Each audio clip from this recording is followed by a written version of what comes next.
سیرت کی ایک کتاب میں لکھا تھا، سب سے پہلے حضرت ابراہیم علیہ السلام کو اپنے بالوں کی سفیدی کا احساس ہوا۔ جب زیادہ عمر ہونے پر بال سفید ہونے لگے تو حق تعالیٰ جل شانہ سے عرض کیا، اے باری تعالیٰ، یہ کیا ہے جس سے میرا روپ ماند ہو گیا؟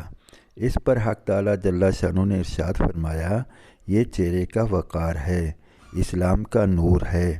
قسم ہے جس نے یہ گواہی دی کہ حق تعالیٰ جل شانہ کے سوا کوئی عبادت کے لائق نہیں، اور یہ کہ رب تعالیٰ کے خدائی میں کوئی دوسرا شریک نہیں، اور اس کے بال بڑھاپے کی وجہ سے سفید ہو گئے، تو قیامت کے دن مجھے اس بات سے حیا آئے گی اور اس کے لیے میزان عدل قائم کروں، یا اس کا نامہ اعمال سامنے لاؤں، یا اسے عذاب دوں۔ اس پر ابراہیم علیہ السلام نے دعا کی، اے میرے پروردگار، پھر تو اس سفیدی کو میرے لیے اور زیادہ کر دے۔